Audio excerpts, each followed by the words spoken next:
Hello दोस्तों, मैं आशुतोष आपका स्वागत करता हूं आपके अपने यूट्यूब चैनल पॉलिटी विद आशु में। आज का हमारा टॉपिक है एनसीईआरटी क्लास 11th का, जिसमें हम राष्ट्रवाद या नेशनलिज्म के टॉपिक को कवर करेंगे। इससे पहले मैं बता दूं कि स्वतंत्रता, समानता, सामाजिक न्याय और नागरिकता से संबंधित टॉपिक को कवर कर लिया गया है और ये हमारा अध्याय 7वां यानी राष्ट्रवाद से संबंधित है, तो इसको हम कवर करेंगे। साथ ही साथ यूपी, बिहार, झारखंड और अन्य सभी बोर्ड परीक्षाओं के लिए उपयोगी है और अगर कोई भी व्यक्ति पीसीएस की तैयारी कर रहा है तो कहीं ना कहीं बेस बनाने के लिए अपनी बहुत फ़ायदेमंद होगा एक क्लास। साथ ही साथ एनसीईआरटी का जो क्लास 11th का वीडियो है उन लोगों के लिए फ़ायदा है या उन लोगों के लिए भी फ़ायदेमंद है जो यूजीसी नेट की तैयारी कर रहे हैं, तो कहीं ना कहीं उनका बेस वाला टॉपिक या फिर जो कॉन्सेप्ट वाला टॉपिक है यहाँ से कंप्लीट हो जाएगा, क्योंकि कहीं ना कहीं यहाँ से ही होके आपके गुजरना होगा। और ख़ास तौर पे अगर किसी एग्ज़ाम की तैयारी कर रहे हैं और किसी विशेष सब्जेक्ट से संबंधित हो, जैसे राजनीतिक विज्ञान, हिस्ट्री या ज्योग्राफी, इकोनॉमिक्स, कोई भी सब्जेक्ट हो, तो उसका 11th का या 12th का एनसीईआरटी पढ़ना बहुत ही फ़ायदेमंद माना जाता है। तो बिना विलंब किए आज हम चर्चा करने वाले हैं अध्याय 7 यानी राष्ट्रवाद के टॉपिक को। सबसे पहले मैं बता दूं आपको कि राष्ट्रवाद का जो ये टॉपिक है, हाल ही के दिनों में हम देख रहे हैं कि राष्ट्रवाद का मुद्दा बहुत ही चर्चा में रहा है। हर एक देश अपने राष्ट्र या राष्ट्र की सुरक्षा के लिए युद्ध तक पहुंचने को तैयार है। वर्तमान में हम लोग देखेंगे यूक्रेन और रसिया के बीच युद्ध चल रहा है, तो कहीं ना कहीं राष्ट्रवाद या अपने राष्ट्र के प्रति प्रेम ही लोगों को दिखाता है। साथ ही साथ यहूदी जो कि इजराइल के रहने वाले हैं, साथ ही साथ इजराइल, अमेरिका और ईरान के बीच जो युद्ध चल रहा है, कहीं ना कहीं ये भी राष्ट्रवाद या अपने अस्तित्व के लिए लड़ाई है। और ये टॉपिक हमेशा बहुत हॉट टॉपिक माना जाता है या गर्म टॉपिक माना जाता है कि चूँकि इससे संबंधित अक्सर विवाद होते रहते हैं। तो रविन्द्रनाथ टैगोर ने इसकी आलोचना भी की थी राष्ट्रवाद की, लेकिन बहुत सारे विचारकों द्वारा इसका समर्थन भी किया गया था। तो राष्ट्रवाद के टॉपिक को लेके हम लोग आगे बढ़ते हैं। ध्यान से बने रहिएगा और थोड़ा पेशेंस रखिएगा। लेक्चर लगभग 1.5 घंटे का होगा और इसमें हम तमाम एक एक लाइन को, एक एक टॉपिक को, एक एक पॉइंट को बहुत विस्तार से, बहुत अच्छे से पढ़ेंगे ताकि आपका कोई भी डाउट ना रहे। हर एक पॉइंट को हम लोग क्लियर करेंगे। साथ ही एक और बात मैं बताना चाहूँगा कि इस टॉपिक या इस एनसीईआरटी की सीरीज को 3 चरण में हम कंप्लीट करेंगे। एक तो आपका एक एक पॉइंट को हम लोग पढ़ेंगे पहला, दूसरा में हम इससे संबंधित कुछ एमसीक्यू करेंगे और तीसरे नंबर पे रिवीजन के तौर पे शॉर्ट पॉइंट या की नोट्स या की पॉइंट के माध्यम से रिवीजन करेंगे। तो चलिए बिना विलंब किए आगे बढ़ते हैं। सबसे पहले यहाँ से शुरू करते हैं। तो बिना देर किए हम आगे बढ़ते हैं। हम एक एक लाइन को यहाँ से पढ़ेंगे। तो पहला पॉइंट है कि इस अध्याय में हम राष्ट्र और राष्ट्रवाद से संबंधित विचारों की जानकारी हासिल करेंगे और उन पर चर्चा करेंगे। इस टॉपिक में हम क्या जानेंगे कि राष्ट्र क्या है, राष्ट्रवाद क्या है, इसको बहुत विस्तार से समझेंगे और एक एक पॉइंट पे चर्चा करेंगे। आगे देखिए, हमारे लिए यहाँ यह समझने का अधिक महत्व नहीं है कि राष्ट्रवाद का उदय क्यों हुआ और उससे जुड़े कार्य क्यों है। यहाँ विशेष फोकस राष्ट्रवाद पे रहेगा। यहाँ पे हम लोग इस पे ध्यान नहीं देंगे कि इसका जो राष्ट्रवाद का उदय है क्यों हुआ, इस पे ज़्यादा नहीं जाके हम बस राष्ट्रवाद के टॉपिक पर विशेष पढ़ेंगे और विशेष फोकस करेंगे। आगे बढ़ते हैं।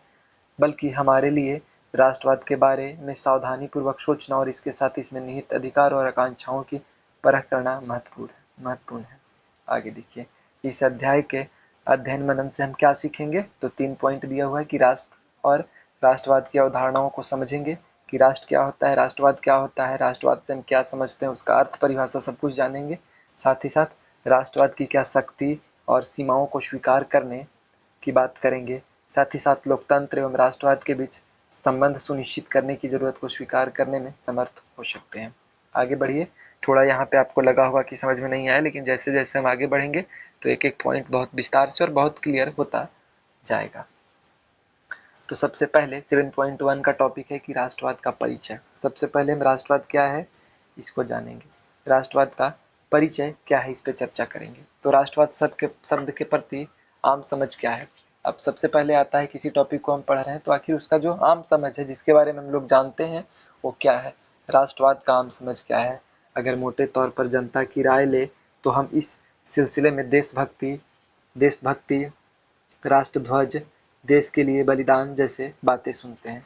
अगर एक उदाहरण के साथ मैं समझाना चाहूँगा कि अगर हम मोटे तौर पे अगर देखें कि राष्ट्रवाद क्या है, तो समझते हैं कि कहीं न कहीं देश के प्रति प्रेम है, देश के प्रति हमारा लगाव है, अपनी संस्कृति के प्रति लगाव है, देशभक्ति है। जैसे हम लोग कोई ऐसे शहीद का या किसी बहुत बड़े महान विचारक या महान व्यक्तित्व का जब हम जीवनी पढ़ते हैं, उनके बारे में जानते हैं, जो कि हमारे देश के रहने वाले हैं, तो कहीं न कहीं हमारे शरीर का एक-एक रोआँ खड़ा हो जाता है और हमें अपने देश के प्रति देशभक्ति का अनुभव करवाता है।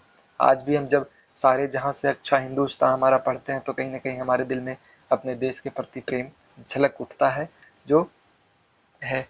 आज भी हम अपने राष्ट्र ध्वज के प्रति वही सम्मान और आदर का भाव रखते हैं और देश के लिए बलिदान जैसे बातें सुनते हैं, जैसे कि सुनते हैं कि भगत सिंह और बड़े-बड़े जैसे चंद्रशेखर आज़ाद व्यक्तित्व वाले लोग जब एक अपने देश के चलते फांसी पर झूल जाने को तैयार होते हैं, तो कहीं न कहीं अपने देश के प्रति और भी हमें गर्व होने लगती है। आगे बढ़ते हैं। तो सामान्य सा मतलब क्या है कि देश के प्रति देशभक्ति, देश के प्रति प्रेम, राष्ट्र ध्वज के प्रति प्रेम, देश में या देश के लिए दिया गया बलिदान के प्रति प्रेम ही हमारा राष्ट्रवाद है। दिल्ली में गणतंत्र दिवस की परेड भारतीय राष्ट्रवाद का बेजोड़ प्रतीक है। जब दिल्ली में गणतंत्र दिवस या मनाया जाता है 26 जनवरी को, तो एक-एक झांकियाँ निकलती है जो कहीं न कहीं हमारे राष्ट्रवाद को बहुत ही बेजोड़ तरीके से या पुरजोर तरीके से सामने लाती है। हमारे प्रेम को, हमारे देश के प्रति लगाव, प्रेम को सामने लाती है।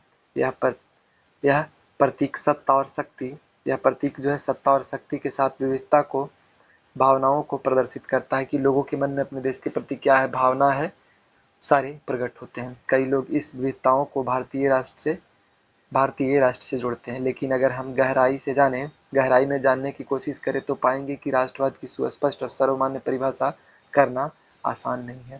सामान्य तौर पे हर व्यक्ति के अनुसार राष्ट्रवाद का अलग मतलब हो सकता है, तो अगर हम चाहें कि एक सर्वमान्य या सार्वभौमिक कोई परिभाषा दे दें राष्ट्र के नाम पे, तो कहीं न कहीं यह मूर्खता होगी या फिर बहुत संकीर्ण मतलब निकाला जा सकता है। इसका मतलब यह नहीं है कि हमें अपना प्रयास छोड़ देना चाहिए। राष्ट्रवाद का अध्ययन करना इसलिए ज़रूरी है कि वैश्विक मामलों में यह बहुत ही महत्वपूर्ण भूमिका निभाता है। वैश्विक स्तर पर आपको राष्ट्रवाद की जानकारी होनी बहुत ज़रूरी है, ताकि किसी देश में जाएं तो आपको पहचाना एक भारतीय के रूप में जाता है, एक हिंदुस्तानी के रूप में ही जाना जाता है।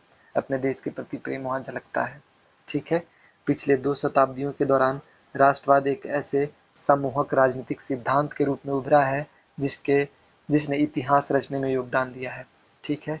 इसने उत्कृष्ट निष्ठाओं के साथ साथ गहरे विद्वेष को भी प्रेरित किया, यानी उत्कृष्ट सफलता के साथ साथ कुछ दुश्मन भी बने हैं या फिर कुछ उसके विद्रोही या उसके प्रति द्वेष करने वाले भी पैदा हुए हैं। इतना इनसे जनता को जोड़ता है तो विभाजित भी करता है। कुछ स्तर पर अगर जनता को जोड़ भी रहा है राष्ट्रवाद, तो कुछ स्तर पर जनता को विभाजित भी कर रहा है। इसने अत्याचारी शासन से मुक्ति दिलाने में मदद की, तो इसके साथ यह विरोध, कटुता और युद्धों का कारण भी रहा।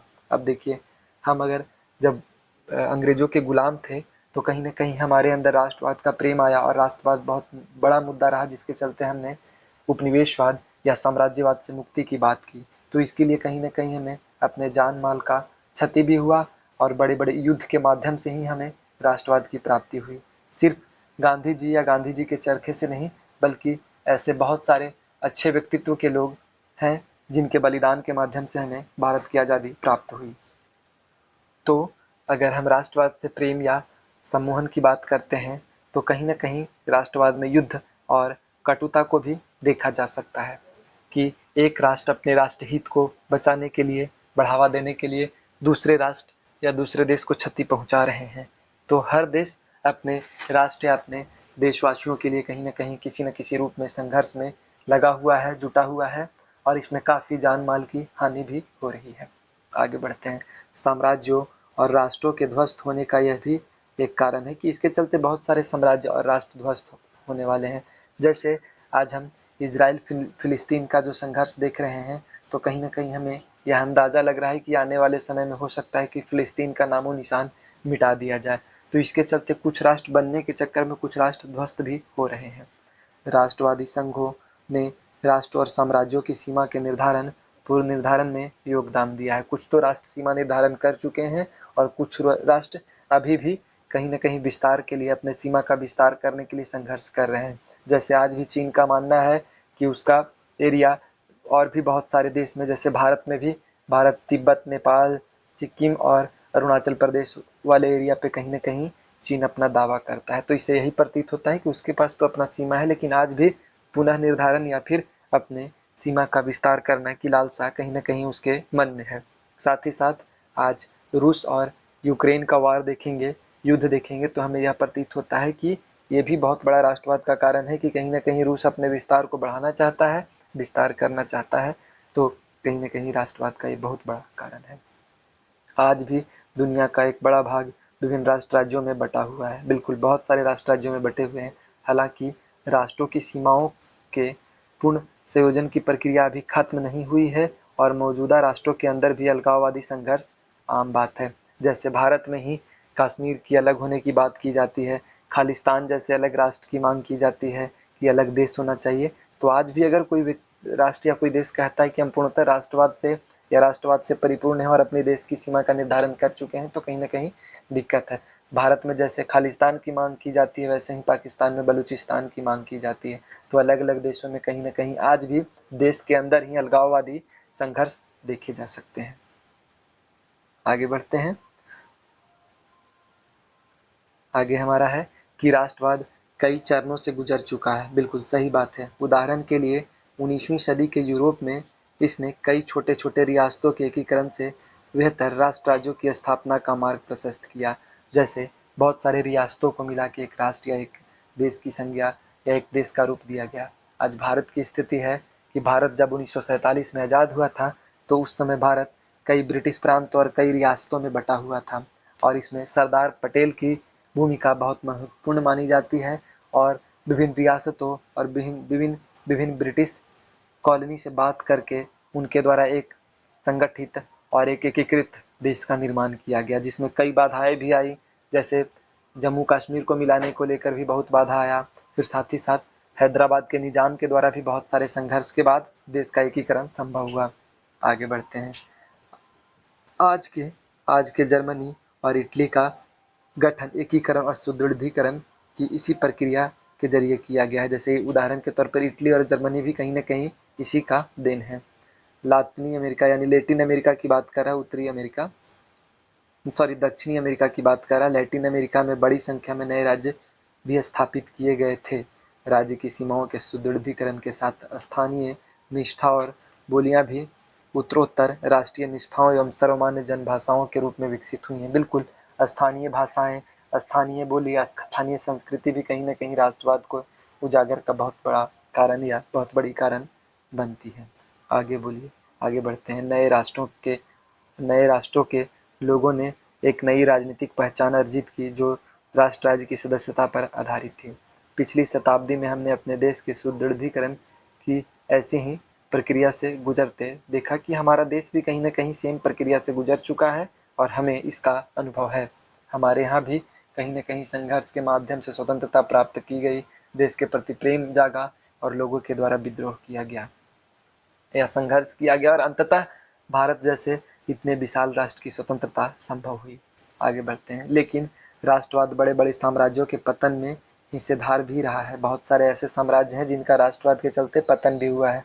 जैसे तुर्की का जो पहले साम्राज्य था उनका पतन हुआ, और भी बहुत सारे ऐसे साम्राज्य हैं जिनका पतन हुआ और अंततः राष्ट्रवाद के चक्कर में उनका पतन हो गया।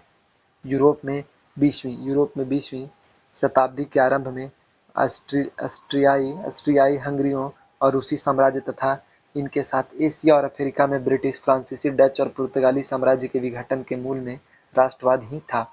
और भी तमाम, जैसे फ्रांस, डच और पुर्तगालियों के साम्राज्य के विघटन में कहीं ना कहीं राष्ट्रवाद ही बहुत बड़ा मुद्दा था। आज भारत की स्थिति देखें कि भारत में भी डच आए थे, फ्रांसीसी आए थे, पुर्तगाली आए थे, लेकिन कहीं ना कहीं ब्रिटेन वालों की तुलना में इनका आधिपत्य भारत में कम जन्म पाया या कम हो पाया, जिसके चलते इन्हें हटा दिया गया। बहुत सारे संघर्ष के माध्यम से इन्हें भगा दिया गया और कहीं ना कहीं ये राष्ट्रवाद का ही मुद्दा था, जिसके चलते लोगों के द्वारा इसका विरोध किया गया।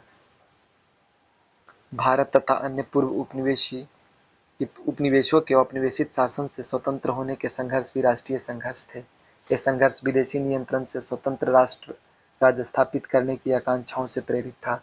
भारत जैसे और भी बहुत सारे राष्ट्र हैं जो कहीं ना कहीं इन्हीं संघर्ष के माध्यम से अपने राष्ट्रवाद की, अपने राष्ट्र की प्राप्ति की, अपने स्वतंत्र देश या किसी देश के दबाव से मुक्त यानी संप्रभु राज्य या संप्रभु देश के रूप में अपना अस्तित्व कायम कर पाएं। ठीक है, आगे बढ़ते हैं। उम्मीद करते हैं कि आपको समझ आ रहा होगा।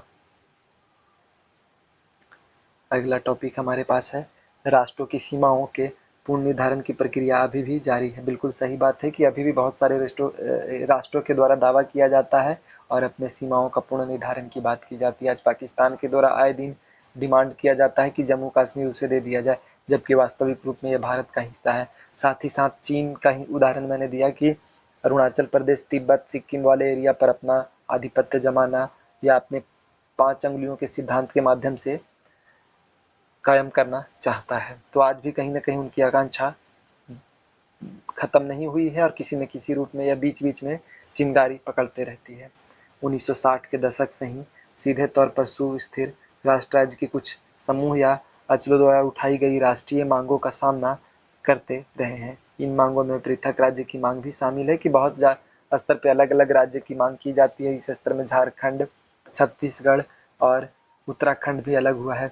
साथ ही साथ 2014 में हम देखेंगे कि आंध्र प्रदेश से अलग एक तेलंगाना राज्य की मांग की गई। तो कहीं न कहीं देश के अंदर भी राज्य के रूप में या देश के रूप में अपना पृथकवादी मांग हमेशा से कायम रहा है और अभी भी मांग बढ़ती ही जा रही है। आज दुनिया के अनेक भागों में हमें ऐसे राष्ट्रीय संघर्षों को देख सकते हैं जो मौजूदा राष्ट्रों के अस्तित्व के लिए खतरा पैदा करते हैं। बिल्कुल, भारत में भी ऐसे बहुत सारे संघर्ष हैं। आए दिन खालिस्तानियों के द्वारा बहुत सारे संकट या बम विस्फोट किए जाते हैं। आतंकवादियों द्वारा जो आक्रांता है, पाकिस्तान के द्वारा ISI के द्वारा कहीं न कहीं भारत को अस्थिर करने का इनका या भारत को खतरे में डालने की स्थिति में हमेशा रहते हैं। आगे ऐसे पृथकवादी आंदोलन अन्य जगहों के साथ साथ कनाडा के क्यूबा वासियों, उत्तरी स्पेन एवं बास्क वासियों, तुर्की और ईरान के कुर्दों तथा श्रीलंका के तमिलों द्वारा भी चलाया जाता है। श्रीलंका में भी सेम कंडीशन था कि कहीं न कहीं ये बात उठती है और श्रीलंका में LTT यानी तमिल लिबरेशन टाइगर जो संगठन है उसके द्वारा एक स्वतंत्र राज्य या स्वतंत्र देश के रूप में मांग की आए दिन बात उठते रहती है, जो कि शुरू से एक बहुत बड़ा मुद्दा रहा है। भारत के कुछ समूह भी राष्ट्रवाद की भाषा बोलते हैं। बिल्कुल, आज भी अरबी राष्ट्रवाद में तमाम अरबी देशों को एक अखिल अरब संघ एकताबद्ध करने की उम्मीद पाल सकता है, लेकिन बास्क या कुर्द जैसे पृथकवादी आंदोलन तो मौजूद राष्ट्रों के विखंडन के लिए ही संघर्ष करते हैं कि मौजूदा राष्ट्र को समाप्त कर दिया जाए। आगे हमारा टॉपिक है, इसी टॉपिक को आगे पढ़ेंगे कि हमारे बीच इस सवाल पर सहमति हो सकती है कि दुनिया में राष्ट्रवाद आज भी प्रभावी शक्ति। बिल्कुल सहमति है कि आज भी राष्ट्रवाद बहुत बड़ा मुद्दा और प्रभावी मुद्दा है, शक्तिशाली मुद्दा है। लेकिन राष्ट्र या राष्ट्रवाद जैसे शब्दों की परिभाषा के संबंध में किसी सहमति पर पहुंचना बहुत कठिन है, क्योंकि हर व्यक्ति के अनुसार राष्ट्रवाद का और हर विचारक या हर दार्शनिक के अनुसार राष्ट्रवाद, आपके अनुसार, हमारे अनुसार राष्ट्रवाद का मतलब हो सकता है बदल जाए। तो एक सर्वमान्य, एक सार्वभौमिक परिभाषा तक पहुंचना थोड़ा कठिन, थोड़ा मुश्किल होगा। इसीलिए आगे बढ़ते हैं। आखिर राष्ट्र क्या है, लोग राष्ट्रों का निर्माण क्यों करते हैं और राष्ट्र क्या करने की तीव्र इच्छा जगाती है, यानी राष्ट्र क्या करने की तीव्र इच्छा जगाती है। लोग अपने राष्ट्र की खातिर त्याग करने और प्राण तक न्यौछावर करने के लिए तैयार हैं। ऐसे बहुत सारे बलिदान हैं जो हमारे वीर सपूतों द्वारा भगत सिंह, नेताजी सुभाष चंद्र बोस और चंद्रशेखर आजाद जैसे बहुत सारे व्यक्तियों द्वारा कहीं न कहीं प्राण तक त्याग दिए गए अपने देश या अपने राष्ट्र के लिए। आखिर ऐसा क्या है राष्ट्रवाद, इसकी चर्चा हमेशा उठती रहती है। राष्ट्रत्व देशभक्ति के दावे, राजत्व राजकीय शक्ति के दावे से क्यों और कैसे जुड़ा हुआ है? क्या राष्ट्रों को पृथक रहने या राष्ट्रीय आत्मनिर्णय का अधिकार प्राप्त है? बिल्कुल प्राप्त होना चाहिए, ताकि राष्ट्र अपनी स्वतंत्र पहचान बनाए रखे। क्या पृथक राज्यत्व को स्वीकार किए बगैर राष्ट्र के दावे की पुष्टि की जा सकती है? क्या एक पृथक राज्य की मांग के बिना लोग राष्ट्र के प्रति जागरूक हो सकते हैं? तो ये अपने अपने लोगों पे बात जाती है। इस अध्याय में हम इनसे कुछ मुद्दे की पड़ताल करेंगे, इनसे जुड़े कुछ मुद्दे हैं उसकी पड़ताल करेंगे। तो आगे बढ़ते हैं। आइए हम इन दो उदाहरणों या इन दो व्यक्तित्व के उदाहरण के माध्यम से समझे कि आखिर राष्ट्रवाद क्या है। अब देखिए, पहला पॉइंट उठता है जो एक महिला या एक बच्ची के द्वारा दिया गया है कि भूमंडलीकरण के इस दौर में दुनिया सिकुड़ रही है। बिल्कुल, अब एक देश से दूसरे देश जाने में एक देश के नागरिक दूसरे देश के नागरिक से बहुत अच्छी तरह और बहुत आसानी से संबंध बना पा रहे हैं। आज अमेरिका में खड़ा कोई व्यक्ति भारत में खड़ा व्यक्ति से आसानी से बात कर सकता है।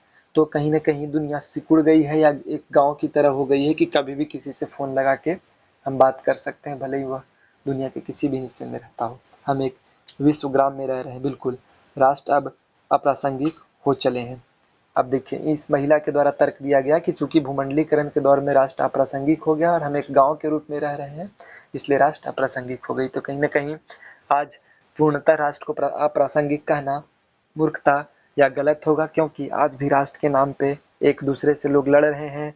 आज भी राष्ट्र के नाम पे कहीं न कहीं बहुत बड़ी मार काट या संघर्ष, लोग एक दूसरे को मारने और मरने या मारने तक उतारू हो जाते हैं। तो पूर्णतः राष्ट्रवाद को अप्रासंगिक कहना कहीं न कहीं गलत होगा। आगे इस बच्चे जो कि हाथ में बैट लिया उसके द्वारा क्या कहा गया ये देखते हैं। तब ये लड़का कहता है कि ये ऐसा नहीं है, राष्ट्रवाद अब भी प्रासंगिक है।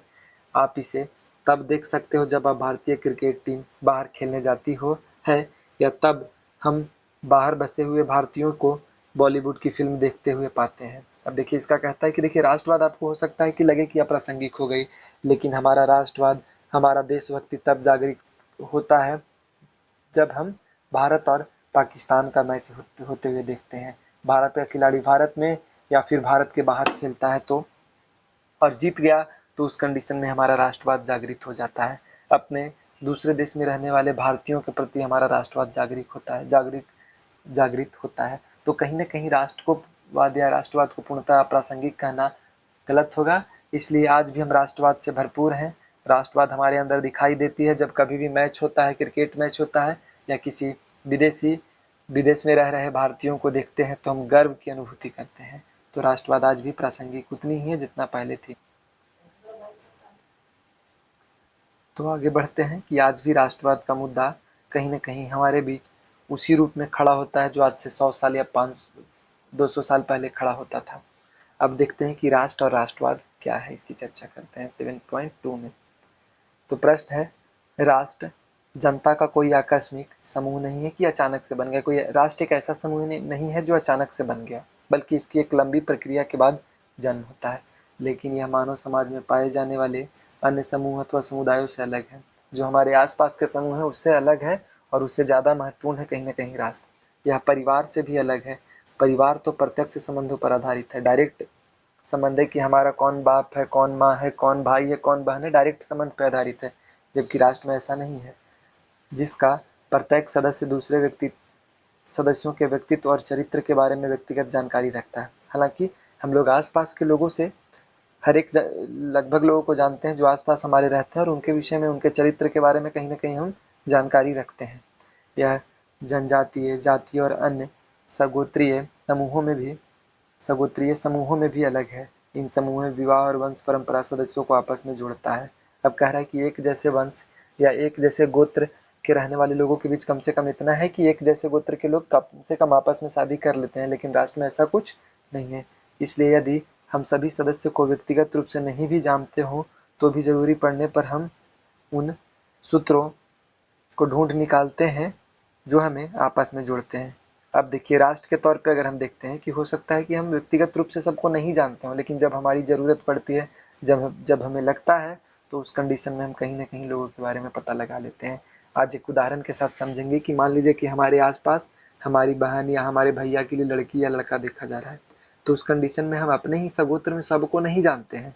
तो उसके लिए क्या होता है कि कोई व्यक्ति बताता है कि देखिए फलाने घर में एक लड़का एक लड़की है, तो हम वहाँ जाके फिर किसी न किसी रूप में उनसे संपर्क बैठाते हैं और आगे रिश्ता बढ़ता है।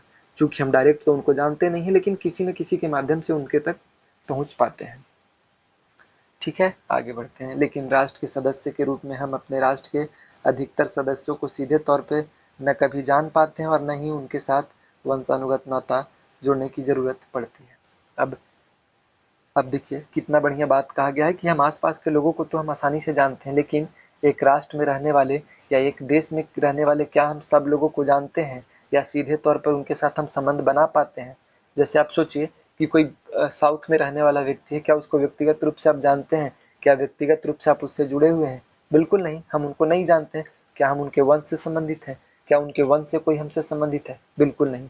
तो उस कंडीशन में क्या है कि कहीं ना कहीं उसका जो उसके साथ मेरा संबंध है राष्ट्रवाद के नाते जुड़ जाता है। फिर भी राष्ट्रों का वजूद है, लोग उनमें रहते हैं और उनका आदर करते हैं। देखिए, इतना सब जानकारी होने के बावजूद या नहीं पता होने के बाद भी हम एक राष्ट्र के रूप में एक दूसरे से जुड़े हुए हैं और एक दूसरे की परवाह करते हैं। आज विदेश में या किसी दूसरे देश में हमारे भारतीयों लोगों को कुछ नुकसान पहुंचाया जाता है, उनके साथ कुछ गलत किया जाता है, तो कहीं ना कहीं हमें बुरा लगता है और हमारी देशभक्ति उस समय जाग जाती है और अपने सरकार से हम डिमांड करते हैं कि उसको भारत बुलाया जाए या वहाँ के सरकार से वार्तालाप किया जाए। आज ऐसे तमाम उदाहरण भरे पड़े हुए हैं। जैसे कोरोना काल में ही देखिए, भारत सरकार द्वारा अलग अलग देशों से भारतीयों को वापस लाया गया। क्यों लाया गया? क्योंकि वह हमारे देश के नागरिक हैं और कहीं ना कहीं हमारी भावना उनसे जुड़ी हुई है। उनका प्रेम के रूप में हम किसी न किसी रूप में जुड़े हुए हैं। आमतौर से यह माना जा सकता है कि राष्ट्रों का निर्माण ऐसे समूहों द्वारा किया जाता है जो कुल या भाषा अथवा धर्म या फिर जातीय जैसी कुछ एक निश्चित पहचान का सहभागी होता है। अब देखिए, जो एक व्यक्ति हैं जो एक देश में रहते हैं, उनके बीच कोई न कोई समानता होती है। या तो भाषा के आधार पे एक दूसरे को जानते हैं, या उनकी भाषा एक है, या फिर उनका धर्म एक है, या जाति के आधार पे कुछ न कुछ उनमें एक निश्चित पहचान होता है जो एक दूसरे को जोड़े रखता है। ठीक है, लेकिन ऐसे निश्चित विशिष्ट गुण वास्तव में ही नहीं जो अभी राष्ट्रों के सामने समान रूप से मौजूद है। अब क्या कह रहा है कि लेकिन ऐसे निश्चित विशिष्ट गुण वास्तव में हैं ही नहीं जो सभी राष्ट्रों में समान रूप से जुड़े हुए हैं। लेकिन इस कंडीशन में देखिए तो क्या आपको सब कुछ एक जैसा या कुछ एक चीज भी एक जैसा लगता है? तो बिल्कुल नहीं, लेकिन फिर भी हम राष्ट्रवाद के रूप में कहीं ना कहीं एक साथ हैं। कई राष्ट्रों की अपनी कोई एक सामान्य भाषा नहीं होती। जैसे कई देश या कई अलग अलग देश या राज्य में जाते हैं तो उसकी कोई अपनी भाषा नहीं होती। जैसे हम कनाडा का उदाहरण लेते हैं, तो कनाडा का उदाहरण मानते हैं। कनाडा में अंग्रेजी और फ्रांसीसी भाषा भाषी लोग साथ रहते हैं। अब कनाडा में क्या है कि अंग्रेजी और फ्रांसीसी भाषा के लोग एक साथ रखते हैं या एक साथ रहते हैं, यानी कनाडा या कनाडाई का कोई अपना भाषा नहीं, बल्कि वहाँ अंग्रेजी और फ्रांसीसी लोग एक साथ रहते हैं। भारत में भी अनेक भाषाएं हैं जो विभिन्न क्षेत्रों में और भिन्न भिन्न समुदायों द्वारा बोली जाती है। जैसे भारत का ही कंडीशन ले लीजिए कि अगर ऊपर वाले दृष्टिकोण के हिसाब चले तो भारत में अगर मुस्लिम, हिंदू, सिख, ईसाई बहुत सारे धर्म बने हुए हैं, उनकी भाषा भी अलग अलग है। गुजराती, मराठी, हिंदी, उर्दू, बहुत सारा भाषा है, तमिल, मलयालम, 75 तरह की भाषाएं हैं भारत में। इसके बाद भी हमारे बीच हो सकता है कि साउथ के जो रहने वाले व्यक्ति हैं उनके साथ मेरा किसी भी एक आधार पर उनके साथ संबंध नहीं बन पा रहा है, लेकिन हम उनके साथ क्यों जुड़े हैं? क्योंकि हम एक देश या एक राष्ट्र में रह रहे हैं, तो कहीं ना कहीं हमारी भावना, हमारा प्रेम उनके साथ जुड़ा हुआ है। ठीक है, आगे देखिए, भारत में भी अनेक भाषाएं हैं जो विभिन्न क्षेत्रों और विभिन्न समुदायों द्वारा बोली जाती हैं। बहुत से राष्ट्रों में उनको जोड़ने वाला कोई सामान्य धर्म भी नहीं होता। बिल्कुल सही बात है। तमिलनाडु में कोई तमिल बोल रहा है और वहाँ का रहने वाला कोई मुस्लिम व्यक्ति है, तो मेरे साथ न वो मेरे जात का है, न ही मेरे धर्म का है, न ही हमारी भाषा एक है, न ही मेरा कोई वंश से संबंधित है। तो इस कंडीशन में हम उसके साथ कैसे जुड़े हुए हैं? तो उसके साथ हम जुड़े हुए हैं अपने देश या देश की भावना, राष्ट्रीयता के चलते जुड़े हुए हैं। नस्ल या कुल जैसे अन्य विशिष्टताओं के लिए भी यही कहा जा सकता है। आगे बढ़ते हैं, यही कहा जा सकता है। आगे देखिए, तब वह क्या है जो राष्ट्र का निर्माण करती है? अब इतने भिन्नताएं या इतनी डिफ्रेंसिएशन या इतना भिन्नता, भिन्न भिन्न प्रकार के लोग, विभिन्न भिन्न धर्म, अलग अलग धर्म, भिन्न भिन्न जाति और अलग अलग समुदाय से आने वाले लोगों की जब ये स्थिति है, तो फिर सवाल उठता है कि आखिर राष्ट्र का निर्माण करता कौन है? बहुत बड़ा प्रश्न है कि इतनी भिन्नताएं होने के बावजूद अगर राष्ट्र बन रहा है तो राष्ट्र कैसे बन रहा है? ठीक है, तो राष्ट्र बहुत हद तक एक काल्पनिक समुदाय होता है। देखिए, कुछ विचारक को आप पढ़िएगा, बैंडिट एंडरसन है जो इमर्ड कम्युनिटी की बात करते हैं। इमर्ड कम्युनिटी यानी कल्पना किया गया है, एक कल्पना के रूप में राष्ट्र की बात करते हैं। तो यह मानता है कि अगर देखा जाए तो बहुत हद तक राष्ट्र क्या है, एक समुदाय या एक काल्पनिक समुदाय हो सकता है जो अपने सदस्यों के सामूहिक विश्वास, आकांक्षाओं और कल्पनाओं के सहारे एक सूत्र में बंधा हुआ है। अब देखिए, प्रश्न उठता है कि क्या राष्ट्र एक कल्पना है जो विभिन्न व्यक्तियों को एक सामूहिक विश्वास, आकांक्षाओं और एक सूत्र में बांधने के लिए बना हुआ है। आगे बढ़ते हैं। यह कुछ खास मान्यताओं पर आधारित होता है जिन्हें लोग उस समग्र समुदाय के लिए गढ़ते हैं जिसमें वे अपनी पहचान कायम रखते हैं। आइए हम राष्ट्र के बारे में लोगों की कुछ मान्यताओं को पहचानें और समझने की कोशिश करें कि आखिर राष्ट्र है क्या। आगे बढ़ने से पहले इस ब्लू लाइन को एक बार हम लोग देखेंगे जिसमें लिखा हुआ है कि आओ कुछ करके सीखें, कि कुछ प्रैक्टिकल करके सीखें। अब इसमें अगला प्रश्न है या अगला टॉपिक है कि अपनी भाषा में देशभक्ति के किसी गीत की खोज करें। जैसे हम हिंदी में गाते हैं सारे जहां से अच्छा हिंदुस्तां हमारा, तो एक देशभक्ति गीत की खोज करें। इस गीत को में राष्ट्र की किस तरह इस गीत में राष्ट्र को किस तरह दिखाया गया है। अब इस पे विचार करें। अपनी भाषा में देशभक्ति की किसी फिल्म की खोज करें और उसे देखें। इस फिल्म में देशभक्ति को किस तरह दिखाया गया है और इसकी जटिलताओं को किस तरह हल किया गया है। देखिए दो ऑप्शन है। अगर आप थोड़ा सा टॉपिक पढ़ना चाहते हैं तो या तो आप अपने राष्ट्र के बारे में अगर जानना चाहते हैं तो कुछ ऐसा संगीत गाएं जो अपने राष्ट्र से संबंधित हो, या फिर कोई ऐसा मूवी या फिल्म देखें जो कि आपके राष्ट्र या आपकी भाषा को संदर्भित करता है। अब देखिए साझे विश्वास की बात करते हैं कि साझा विश्वास क्या है, तो हम लोग देखते हैं। पहला, राष्ट्र विश्वास के जरिए बनता है। पहले राष्ट्र का निर्माण कैसे, एक विश्वास के जरिए बनता है। राष्ट्र पहाड़, नदी या भवनों की तरह नहीं होते जिन्हें हम देख सकते हैं और जिसका स्पर्श महसूस करते हैं। राष्ट्र का मतलब ऐसा नहीं है कि जिसे हम देख सकते हैं, जिसे छू सकते हैं और जिसके साथ बैठ के बात कर सकते हैं, बल्कि राष्ट्र कहीं ना कहीं विश्वास पर आधारित होता है। वे ऐसी चीज भी नहीं है जिसका लोगों के विश्वास से स्वतंत्र अस्तित्व है। अब ऐसा चीज भी नहीं है कि विश्वास से स्वतंत्र या विश्वास से अलग इसका कोई अस्तित्व है। किसी समाज के लोग को राष्ट्र की संज्ञा देना उनके शारीरिक विशेषताओं या आचरण पर टिप्पणी करना नहीं है। अब किसी व्यक्ति को राष्ट्र की, अब जब हम बात करते हैं कि फलना अमेरिकी है, फलना कनाडाई है, तो हम उसको उस राष्ट्र की संज्ञा दे रहे हैं, ना कि हम उसकी शारीरिक विशेषताओं की बात कर रहे हैं। तो हम उस राष्ट्र की बात कर रहे हैं, ना कि उसकी शारीरिक विशेषताओं की। यह समूह के भविष्य के लिए सामूहिक पहचान और दृष्टि का प्रमाण है, जो स्वतंत्र और राजनीतिक अस्तित्व का आकांक्षी है। इस मायने में राष्ट्र की तुलना किसी टीम से की जा सकती है। बिल्कुल, कोई ऐसे टीम से की जा सकती है जिसमें एक विशेष चीज के लिए लोग जुड़े हुए हैं। जैसे क्रिकेट खेलने के लिए 11 प्लेयर का टीम होता है, तो 11 लोगों का एक मकसद है, भले वह जाति, धर्म या किसी भी आधार पर अलग हो सकते हैं, लेकिन उनका मेन काम क्या है कि हमको क्रिकेट खेल के अपने टीम को जिताना है। जब हम टीम की बात करते हैं तो हमारा मतलब लोगों के ऐसे समूह से है जो एक साथ काम करना या खेलते हैं, जो इससे भी ज़्यादा जरूरी है कि वे स्वयं को एकीकृत एकीकृत समूह मानते हैं। साथ ही देखिए यहाँ पे उदाहरण दिया गया है कि अगर हम टीम के नाम की बात करते हैं कि कोई क्रिकेट का टीम है, तो लोग अलग अलग समुदाय, जाति, धर्म से आते हैं, लेकिन फिर भी उनमें एकीकरण इसलिए होता है क्योंकि वह अपने टीम को या अपने जो समुदाय के रूप में टीम का गठन किया गया है उसमें अग्रणी हो या फिर जीत सकें और अपना देश का, अपने लोगों का नाम रोशन कर सकें। आगे बढ़ते हैं। अगर वे अपने बारे में इस तरह नहीं सोचते तो एक टीम की उनकी हैसियत जाती रहेगी और वे खेल खेलने या काम करने वाले महज अलग अलग व्यक्ति रह जाएंगे। अगर उनमें एकीकरण का भावना या अपने खेल के प्रति जीत की भावना नहीं होगी, तब तक अगर वे अकेले अकेले खेलेंगे तो उस कंडीशन में उनका अपना कोई अस्तित्व नहीं रह जाएगा और उनका कोई अपना मतलब नहीं निकलेगा, और साथ ही साथ उनका व्यक्तिगत लक्ष्य भी खत्म हो जाएगा, क्योंकि हर व्यक्ति अपना अपना खेल रहा है, किसी को किसी से कोई मतलब नहीं है। तो आप कल्पना करिए कि एक क्रिकेट खिलाड़ी जो है 11 प्लेयर के साथ खेलता है क्रिकेट में, लेकिन अगर वही व्यक्ति अपना अकेले अकेले अपना कोई बैट लेके खेले, कोई डंडा से खेले, कोई बॉल से खेले, तो उनका कोई अस्तित्व नहीं होगा। उनका अस्तित्व इस आधार पे है कि वे एक क्रिकेट प्लेयर हैं और एक साथ खेलते हैं। आइए आगे बढ़ते हैं। एक राष्ट्र का अस्तित्व तभी कायम रहता है जब उसके सदस्यों को यह विश्वास हो कि वे एक दूसरे के साथ हैं। अब देखिए, एक राष्ट्र का अस्तित्व या एक देश का अस्तित्व तब होता है जब हर एक व्यक्ति को आपस में जुड़े रहने का या एकीकरण करने का विश्वास होता है और उन्हें लगता है कि किसी न किसी आधार पर हम एक दूसरे से जुड़े हुए हैं। ठीक है, तो देश को आगे ले जाता है। अब देखिए यहाँ पे उदाहरण देके समझाया गया है कि तुम अपनी टीम का उत्साह क्यों नहीं बढ़ाती हो। क्या तुम्हारे अंदर राष्ट्रवादी भावना नहीं है। अब देखिए, एक लड़का या एक बालक के द्वारा एक लड़की से पूछा जा रहा है कि क्या तुम्हारे अंदर राष्ट्रवाद की भावना नहीं है, क्यों तुम अपने टीम या अपने क्रिकेट प्लेयरों का उत्साह नहीं बढ़ा रही हो? अगर तुम उत्साह नहीं बढ़ा रही हो मतलब तुम्हारे अंदर राष्ट्रवाद की भावना नहीं है।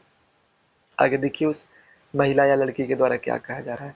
मैं उतनी ही राष्ट्रवादी हूँ जितना कोई और। मैं अपना वोट डालती हूँ, टैक्स देती हूँ और देश के कानूनों का सम्मान करती हूँ। अपने देश का वासी होने पर गर्व भी करती हूँ। अब देखिए, क्या सिर्फ क्रिकेट खेलना ही देशवास का उदाहरण है? क्या हम अपनी भावना सिर्फ क्रिकेट के माध्यम से ही दिखा सकते हैं? क्या अपने देश की साफ सफाई के माध्यम से हम अपने देश का भावनात्मक सपोर्ट नहीं कर सकते हैं? क्या हम अपने देश में अपने टैक्स टाइम पे भर के अपने देशभक्ति का सबूत नहीं दे सकते हैं? क्या अपने देश को साफ सुथरा रख के देशभक्ति का सबूत नहीं देख सकते हैं? क्या अपने लोकतांत्रिक अधिकार यानी वोट टाइम पर डाल के वो देशभक्ति का सबूत नहीं दे सकते? हम देश का कानून का सम्मान करेंगे, देश के विभिन्न संगठनों या संस्थाओं का सम्मान करेंगे तो कहीं न कहीं हमारे देशभक्ति या अपने राष्ट्र का सम्मान ही होगा।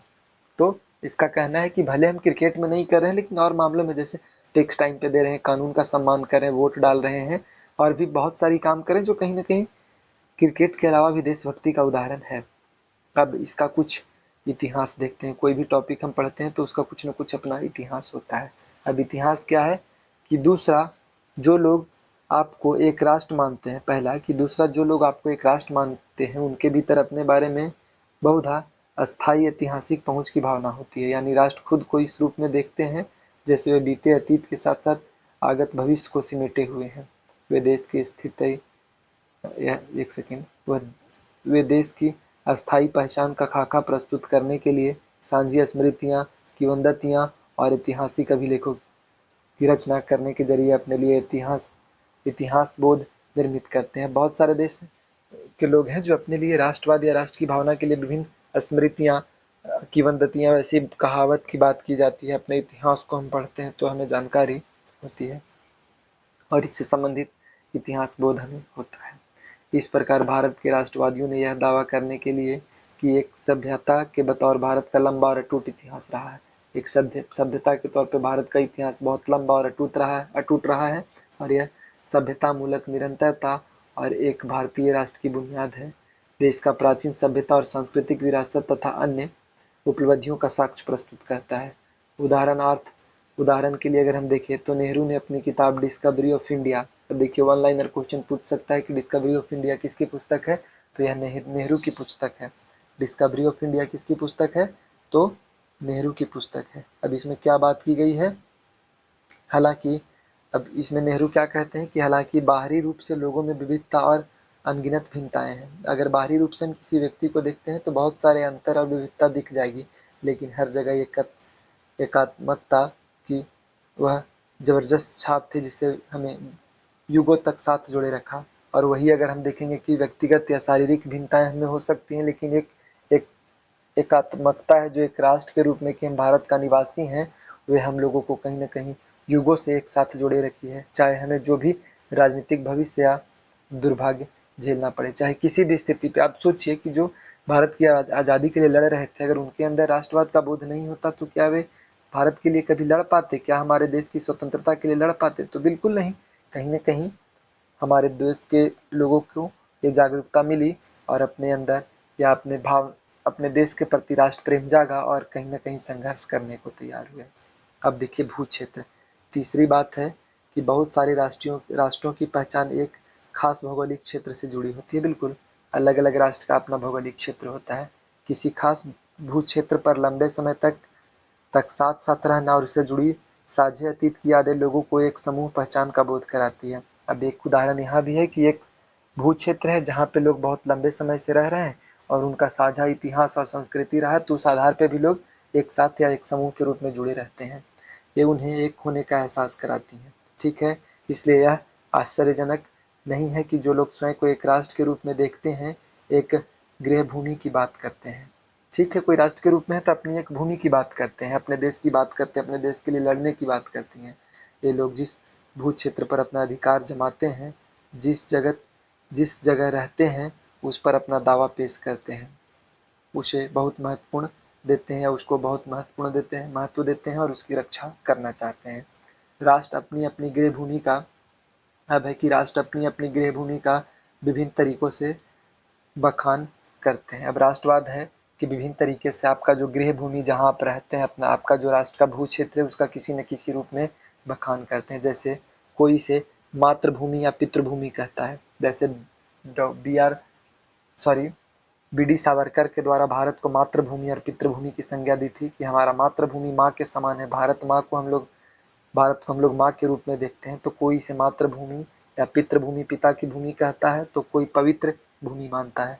उदाहरण के लिए यहूदी लोगों ने अपने इतिहास में ज़्यादातर समय दुनिया के विभिन्न हिस्सों में बिखरे फैले रहने के बावजूद हमेशा दावा किया कि उनका मूल गृह स्थल फिलिस्तीन उनका स्वर्ग है। अब देखिए, यहूदी बहुत सारे देश में बटे हुए हैं, लेकिन इतने समय और इतने बटे होने के बावजूद भी उनके अंदर एक डिमांड तो हमेशा रहता है कि उनका गृह स्थल कहाँ है? फिलिस्तीन उनका स्वर्ग है। उनके लिए स्वर्ग फिलिस्तीन है, उनके लिए जन्नत फिलिस्तीन है, यहूदियों का मानना है। भारतीय राष्ट्र की पहचान भारतीय उपमहाद्वीप की नदियों, पर्वतों और अंचलों से है। चूंकि एक ही भू क्षेत्र पर एक से अधिक समूह का दावा हो सकता है, लिहाज तक गृह भूमि की आकांक्षा दुनिया भर में संघर्ष का एक बड़ा कारण हो सकती है।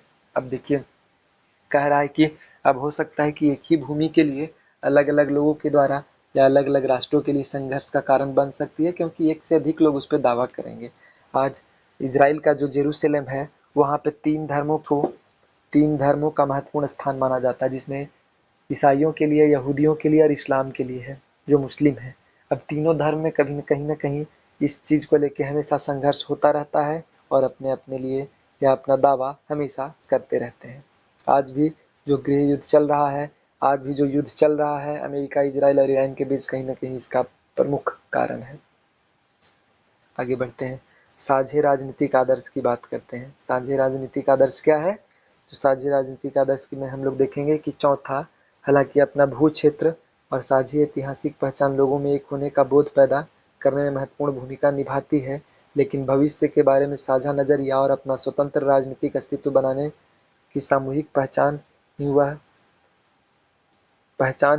वह मूल बात है जो राष्ट्र को बाकी समूहों से अलग करती है। अब देखिए, अब तो आप इतिहास के माध्यम से जुड़े हुए हैं, लेकिन अगर आपका जो वर्तमान या आपका भविष्य बनाने का जो नज़रिया है और जो स्वतंत्र राजनीतिक अस्तित्व की आप बात करते हैं, वही आपका कहीं न कहीं राष्ट्र के रूप में आपको एक साथ जोड़ता है कि आप भविष्य की चिंता करते हैं, भविष्य के लिए सोचते हैं आप, तो ये भी कहीं न कहीं आपको राष्ट्र के रूप में जोड़े रखता है। आगे, राष्ट्रों के सदस्य की इस बारे में एक साझा दृष्टिकोण होती है कि वे किस तरह का राज्य बनाना चाहते हैं। बिल्कुल, भारत को विकसित करना है तो भारतीय लोगों का पहला प्राथमिकता क्या होगा कि भारत को एक विकसित राष्ट्र बनाना है। तो हमारा यह साझा लक्ष्य है। बाकी बातों के अलावा वे लोकतंत्र, धर्मनिरपेक्षता और उदारवाद जैसे मूल्यों और सिद्धांतों को स्वीकार करते हैं। असल में यही वे शर्त है जिसके आधार पर वे साथ साथ आना और रहना चाहते हैं। दूसरे शब्दों में, यह विचार राष्ट्र के रूप में उनकी राजनीतिक पहचान को बताती है। राष्ट्र के रूप में कहीं न कहीं व्यक्ति राजनीतिक पहचान के साथ जुड़ा हुआ है। आगे देखिए, लोकतंत्र में कुछ राजनीतिक मूल्यों और आदर्शों के लिए साझी प्रतिबद्धता ही किसी राजनीतिक समुदाय या राष्ट्र का सर्वाधिक वांछित आधार होती है।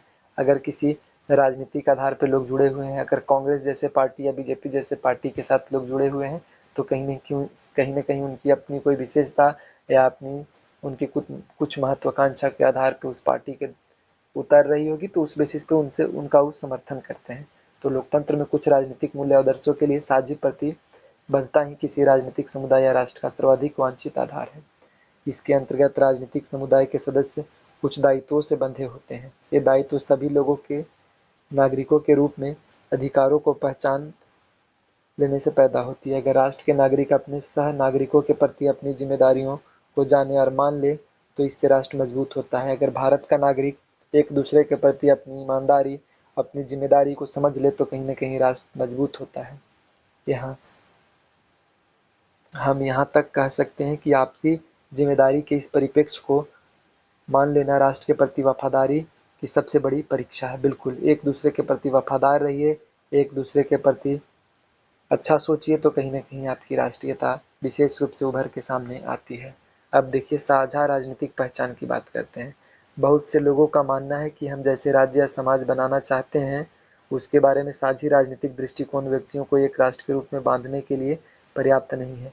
अब एक और कारण है कि जैसा अगर हम राष्ट्र या देश बनाना चाहते हैं, तो क्या सिर्फ राजनीतिक दृष्टिकोण या फिर एक जैसा राजनीतिक दृष्टिकोण के आधार पर हम लोग राष्ट्र का निर्माण कर लेंगे, तो ऐसा बिल्कुल नहीं है।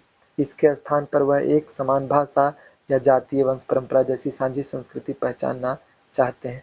तो एक राष्ट्रीय या राजनीतिक पहचान तो आपके पास होनी चाहिए, साथ ही साथ आपके पास समान भाषा, समान जातीय वंश और परंपरा भी होना चाहिए, ताकि आप राष्ट्र निर्माण में विशेष भूमिका निभा सकें। इसमें कोई संदेह नहीं है कि एक ही भाषा बोलना आपसी संवाद को काफ़ी आसान बनाता है। अब देखिए कि दो तरह का व्यक्ति है, दो लोग हैं यहाँ पे, एक ही भाषा से संबंधित, तो कहीं ना कहीं उनके बीच कम्युनिकेशन या संचार बहुत ज़्यादा अच्छा होगा। और वही है कि एक व्यक्ति है जिसको इंग्लिश आता है, दूसरा को हिंदी नहीं आता, इंग्लिश नहीं आता है, तो उस कंडीशन में उनके बीच संचार अच्छे से नहीं हो पाएगा। तो ये स्वाभाविक और जग जाहिर बात है कि एक जैसे संस्कृति या एक जैसे भाषाई लोगों के बीच संचार ज़्यादा अच्छा होता है, कम्युनिकेशन ज़्यादा अच्छा होता है। समान धर्म होने पर बहुत सारे विश्वास और सामाजिक रीति रिवाज साझे हो जाते हैं। ठीक है, जैसे हिंदू धर्म को ही उदाहरण के तौर पे हम लोग देखें कि हिंदू धर्म से संबंधित जितने व्यक्ति हैं वे सारे रामनवमी का त्यौहार, छठ का त्यौहार, दुर्गा पूजा, दिवाली, सारा त्यौहार मनाते हैं। तो एक धर्म के साथ साथ उनके अंदर एक रीति रिवाज, एक विश्वास और एक त्यौहार मनाने का प्रचलन चल जाता है, तो उससे भी लोग बंधे रहते हैं एक दूसरे से।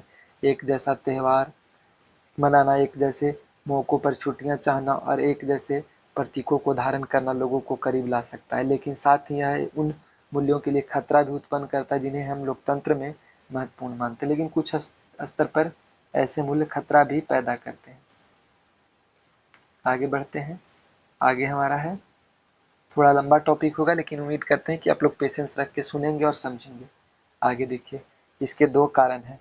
एक तो यह कि दुनिया के सभी बड़े धर्म अंदरूनी तौर पर विविधताओं से भरे हुए हैं। अब कह रहा है कि भारत में या कोई भी धर्म की हम बात करें, हिंदू, मुस्लिम, सिख, ईसाई, तो उसमें भी बहुत सारी भिन्नताएं हैं। अंदरूनी बंटवारा उनके अंदर भी है।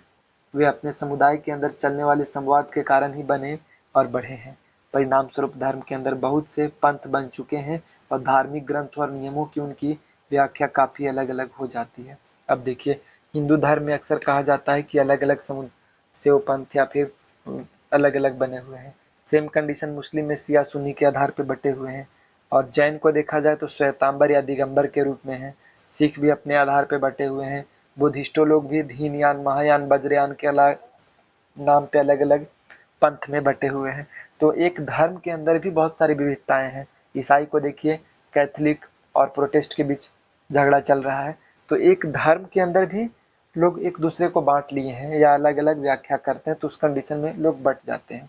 ठीक है, अगर हम इन विभिन्नताओं की अवहेलना करें और एक समान धर्म के आधार पर एक पहचान स्थापित करें तो कर कर दे तो आशंका है कि हम बहुत ही वर्चस्ववादी और दमनकारी समाज का निर्माण करेंगे। अब देखिए, अब कह रहा है कि इतनी भिन्नताएं होने के बावजूद अगर हम चाहें कि एक ऐसे राष्ट्र या एक ऐसे राज्य का निर्माण करें, और तो कहीं ना कहीं यहाँ पे वर्चस्व या दमनकारी समाज का निर्माण होगा। क्योंकि आप राष्ट्र जब बनाइएगा तो किसी एक बात को या एक धर्म को प्राथमिकता दीजिएगा। अगर एक धर्म, एक जाति या एक भाषा को प्राथमिकता दीजिएगा तो उस कंडीशन में जो दूसरे धर्म या जाति के लोग हैं उनके साथ गलत होगा, और यह आपके वर्चस्व और दमनकारी नीति या दमनकारी समाज को आगे बढ़ाएगा। तो कहीं ना कहीं आपके देश के अंदर अराजकता का माहौल बनेगा। आगे बढ़ते हैं। दूसरा ऑप्शन क्या है कि दूसरा कारण यह है कि अधिकतर समाज सांस्कृतिक रूप से विविधता से भरे हैं। बिल्कुल सही बात है। एक ही भू क्षेत्र में विभिन्न धर्म और भाषाओं के लोग साथ रहते हैं। अब एक ही क्षेत्र में अलग अलग धर्म, अलग अलग जाति के लोग और अलग अलग भाषा के लोग एक साथ रहते हैं। किसी राज्य की सदस्य की शर्त के रूप में किसी खास धार्मिक या भाषाई पहचान को आरोपित कर देने से कुछ समूह निश्चित रूप से शामिल होने से रह जाएंगे। कह रहा है कि किसी राज्य की सदस्यता की शर्त के रूप में किसी खास धार्मिक या पहचान को आरोपित कर देने से कुछ समूह निश्चित रूप से शामिल होने से रह जाएंगे। अब देखिए, इसका कहने का तात्पर्य है कि मान लीजिए कि किसी देश में किसी एक धर्म को महत्वपूर्ण दिया जाए कि सिर्फ यही धर्म के लोग या यही जाति के लोग सिर्फ यहाँ इस देश में रहेंगे, तो उस कंडीशन में जो दूसरे धर्म या जाति के लोग हैं वे उस देश में शामिल होने से छूट जाएंगे, पीछे रह जाएंगे, तो वो शामिल नहीं हो पाएंगे। इसमें शामिल नहीं किए गए समूह की धार्मिक स्वतंत्रता बाधित होगी या राष्ट्रीय भाषा नहीं बोलने वाले समूहों की हानि होगी। अब देखिए, जो शामिल नहीं किया गया है जिनको, उनकी राष्ट्रीय पहचान बाधित होगी, साथ ही साथ उनका जो अपना भाषाई पहचान है वो भी कहीं ना कहीं बाधित होगा। अब आगे बढ़ते हैं। इसमें किसी राज्य की सदस्यता की शर्तें हम लोग यहाँ तक पढ़ चुके थे। इसमें शामिल नहीं किए गए समूह की धार्मिक स्वतंत्रता बाधित होगी या राष्ट्रीय भाषा नहीं बोलने वाले समूहों की हानि होगी। दोनों स्थितियों में समान बर्ताव और सबके लिए स्वतंत्रता उस आदर्श में भारी कटौती होगी। अब जो हम समान स्वतंत्रता या सबके साथ समान बर्ताव की बात करते हैं तो कहीं न कहीं उनके साथ कटौती या उनके साथ गलत होगा जिनके साथ या जिनको आप मुख्य धारा से नहीं जोड़ पा रहे हैं, सिर्फ एक धर्म या जाति विशेष होने के नाते, जिसे हम लोकतंत्र में अमूल्य मानते हैं। इन्हीं कारणों से यह बेहतर होगा कि राष्ट्र की कल्पना राजनीतिक शब्दावली में की जाए, न कि सांस्कृतिक शब्दावली में। अब इसी के चलते लोगों का कहना है कि आप राष्ट्र को सांस्कृतिक रूप, भाषाई या जाति या धर्म के आधार पर न देख के आप राजनीतिक रूप में कल्पना करें तो लोग ज़्यादा अच्छा होगा कि राष्ट्र की कल्पना राजनीति के दायरे में रह के करें। आगे इसका मतलब यह है कि लोकतंत्र में किसी खास नस्ल, धर्म या भाषा से संबद्धता की जगह एक मूल्य समूह के प्रति निष्ठा की जरूरत होती है। इस मूल्य समूह को देश के संविधान में भी दर्ज किया जा सकता है। अब कह रहा है कि लोकतंत्र में सबसे अच्छी बात है कि किसी व्यक्ति को हम उसके धर्म, जाति या किसी विशेष पहचान के आधार पर उससे संबंधित नहीं होते हैं, बल्कि वह एक देश का नागरिक है और उसके व्यक्तिगत अधिकार और व्यक्तिगत स्वतंत्रता के आधार पर हम कहीं न कहीं उससे जुड़े होते हैं। और जब हम किसी एक चीज़ को ज़्यादा महत्वपूर्ण मानेंगे तो उस कंडीशन में उसके साथ गलत होगा। आगे बढ़ते हैं। ऊपर कुछ स्थितियों की पहचान की गई है जिसके जरिए राष्ट्र अपनी सामूहिक पहचान को व्यक्त करता है। बिल्कुल, हमने यह भी देखा कि क्यों लोकतांत्रिक राज्य इस पहचान को साझा राजनीतिक आदर्शों के आधार पर गढ़ते हैं। लेकिन एक महत्वपूर्ण प्रश्न अनुत्तरित रह गया कि आखिर लोग खुद को राष्ट्र के रूप में क्यों निरूपित करते हैं। देखिए, इतना तो बात कर लिए कि संस्कृति की जगह राजनीति को महत्वपूर्ण देंगे, लेकिन फिर बात वहीं आके फंसता है कि आखिर हम राष्ट्र बनाना ही क्यों चाहते हैं।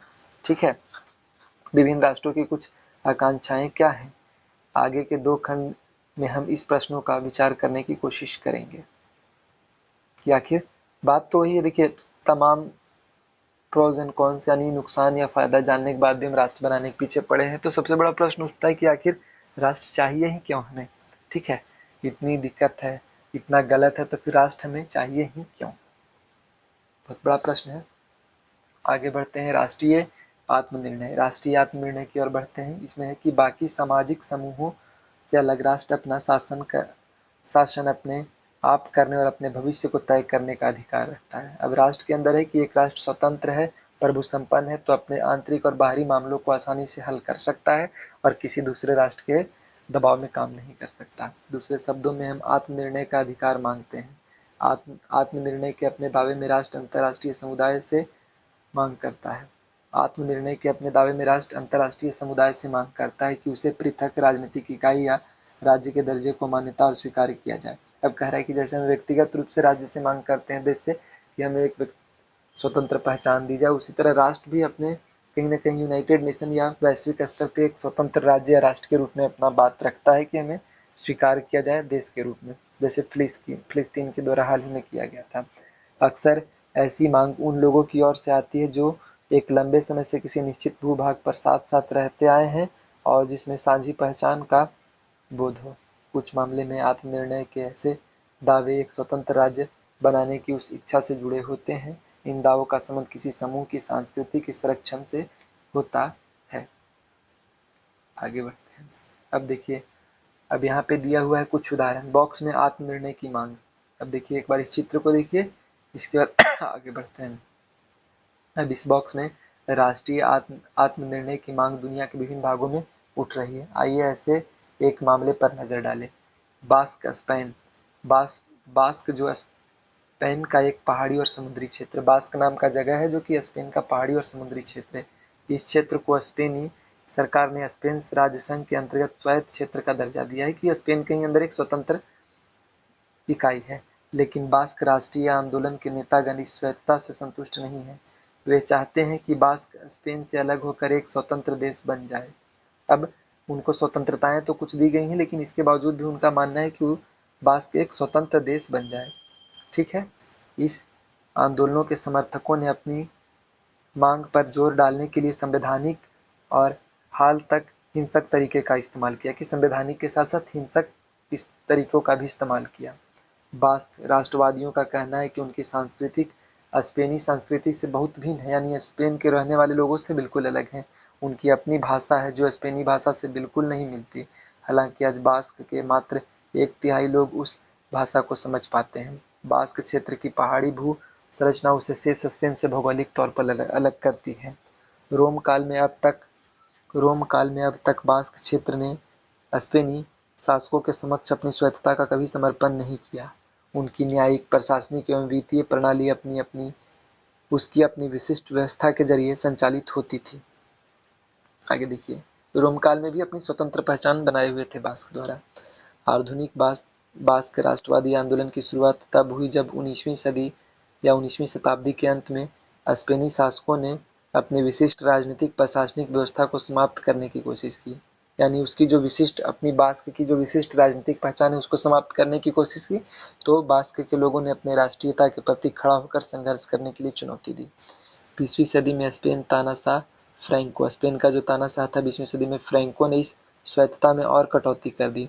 उसने बास्क भाषा को सार्वजनिक स्थान, यहाँ तक कि घर में भी बोलने पर पाबंदी लगा दी कि लोग बास्क भाषा जो लोग उनके द्वारा जो स्थानीय भाषा थी उसको आप घर में भी नहीं बोल सकते। ये दमनकारी कदम अब वापस लिए जा चुके हैं, लेकिन बास्क आंदोलनकारियों का स्पेनी शासन के प्रति संदेह और क्षेत्र में बाहरी लोगों के प्रवेश का भय बरकरार है।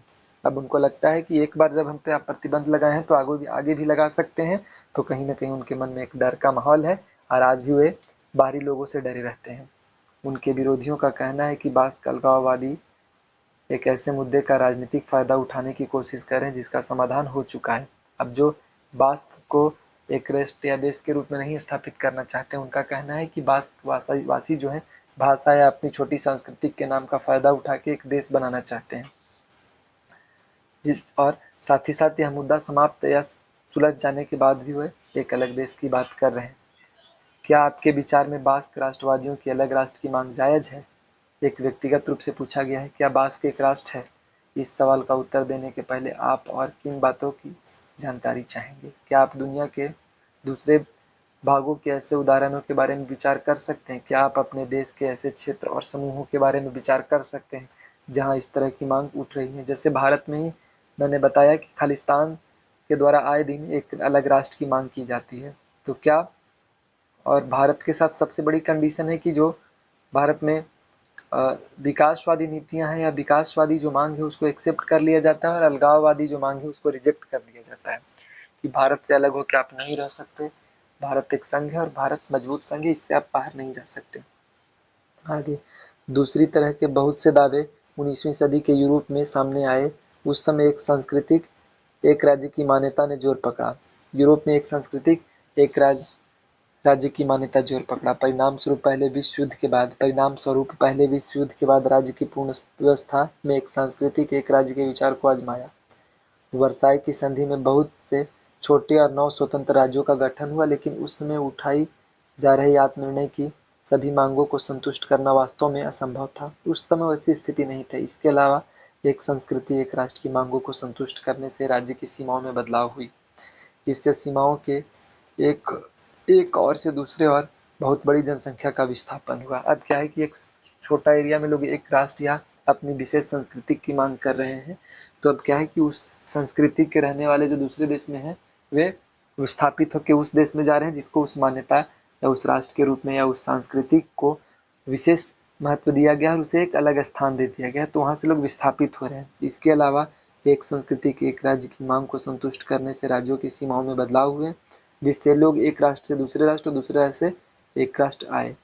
इससे सीमाओं के एक और से दूसरे और बहुत बड़ी जनसंख्या का विस्थापन हुआ। इसके परिणाम स्वरूप लाखों लोग अपने घरों से उजड़ गए और उस जगह से उन्हें बाहर धकेल दिया गया जहां पीढ़ियों से उनका घर रहता था। बहुत सारे लोग सांप्रदायिक हिंसा के भी शिकार हुए हैं। आज भारत और पाकिस्तान का विभाजन के दौरान भी यही सारी समस्याओं का सामना किया गया था कि भारत में रहने वाले बहुत सारे लोग पाकिस्तान गए, जिनका पूरा परिवार या पूरा वंश दादा परदादा यहाँ निवास करते थे। और सेम कंडीशन पाकिस्तान में भी रहने वाले ऐसे बहुत सारे हिंदू भाई बहन थे जिनका पूरा परिवार शुरू से अपने बचपन से कई पुश्त या कई पीढ़ी से वहाँ रह रहे थे और अंतिम में देश के बंटवारा एक अलग राज्य या एक अलग देश बनने की स्थिति में उन्हें अपना मूल स्थान छोड़कर भागना पड़ा या हटना पड़ा। आगे बढ़ते हैं। अलग अलग सांस्कृतिक समुदायों को अलग अलग राष्ट्र राज्य मिले, इसे ध्यान में रखकर सीमाओं में बदला गया। इस कोशिश के कारण मानव जाति को भारी कीमत चुकानी पड़ी। इस प्रयास के बावजूद यह सुनिश्चित करना संभव नहीं हो सका कि नवगठित राज्यों में केवल एक ही नस्ल के लोग रह रहे हैं। अब देखिए, लोगों को तो अलग अलग राष्ट्र दे दिया गया, लेकिन अब यहाँ भी एक संदेह था कि क्या एक राष्ट्र के अंदर एक ही नस्ल के लोग रह रहे हैं, ये भी तय करना मुश्किल हो गया। वास्तव में अधिकतर राज्यों की सीमाओं के अंदर एक से अधिक नस्ल और संस्कृति के लोग रह रहे थे। ये छोटे छोटे समुदाय राज्य के अंदर अल्पसंख्यक थे और अक्सर नुकसानदेह स्थिति में रहते थे। इस विकास इस विकास का सकारात्मक पहलू यह था कि उस बहुत सारे राष्ट्रवादी समूहों को राजनीतिक मान्यता प्रदान की गई जो स्वयं को एक अलग राष्ट्र के रूप में देखते थे और अपने भविष्य को तय करते थे तथा अपना शासन स्वयं चलाना चाहते थे। लेकिन राज्यों के भीतर अल्पसंख्यक समुदायों की समस्या ज्यों की त्यों बनी हुई है। जो राष्ट्र की मांग करते थे उनकी स्थिति तो सुधर गई, लेकिन जो उस राष्ट्र के अंदर अल्पसंख्यक है उनकी स्थिति नर्क से बदतर हो गई है और उनकी स्थिति में कोई सुधार नहीं हुआ है। जब एशिया एवं अफ्रीका औपनिवेशिक प्रभुत्व के खिलाफ संघर्ष कर रहे थे, तब राष्ट्रीय मुक्ति आंदोलन ने राष्ट्रीय आत्मनिर्णय के अधिकार की भी घोषणा की कि राष्ट्रीय मुक्ति के साथ साथ एक राष्ट्र को अपना अधिकार या अपने निर्णय लेने का भी अधिकार होना चाहिए। राष्ट्रीय आंदोलनों का मानना था कि राजनीतिक स्वाधीनता राष्ट्रीय समूहों को सम्मान एवं मान्यता प्रदान करेगी कि कोई भी देश राजनीतिक या राष्ट्रीय रूप से स्वाधीन है, और साथ ही वह लोगों के सामूहिक हितों की रक्षा भी करेगी। अधिकांश राष्ट्रीय मुक्ति आंदोलन राष्ट्र के लिए न्याय, अधिकार और समृद्धि हासिल करने के लक्ष्य से प्रेरित होते हैं कि अपने देश का विकास अपने देश को न्याय दिलाने या लोगों को न्याय दिलाने से संबंधित होती है।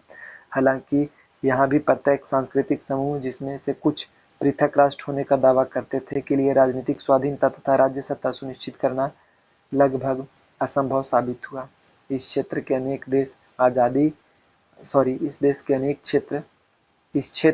देश आबादी के देशांतरण, सीमाओं पर युद्ध और हिंसा की चपेट में आते रहे। इस प्रकार हम उन राज्यों को विरोधाभासी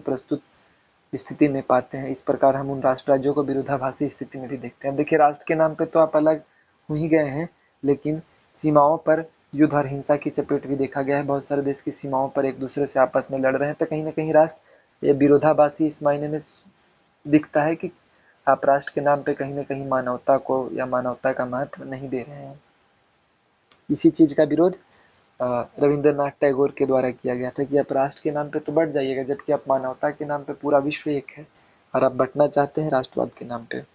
इस प्रकार हम उन राष्ट्र राज्यों को विरोधाभासी स्थिति में पाते हैं जिन्होंने संघर्षों की बदौलत स्वाधीनता प्राप्त की, लेकिन अब वे अपने भू क्षेत्रों में राष्ट्रीय आत्मनिर्माण के अधिकार की मांग करने वाले अल्पसंख्यकों का विरोधाभासी है। आप राष्ट्र के नाम पे तो स्वतंत्रता प्राप्त कर लिए, लेकिन आपके देश के अंदर रहने वाले अल्पसंख्यक को कोई अधिकार नहीं दिया गया।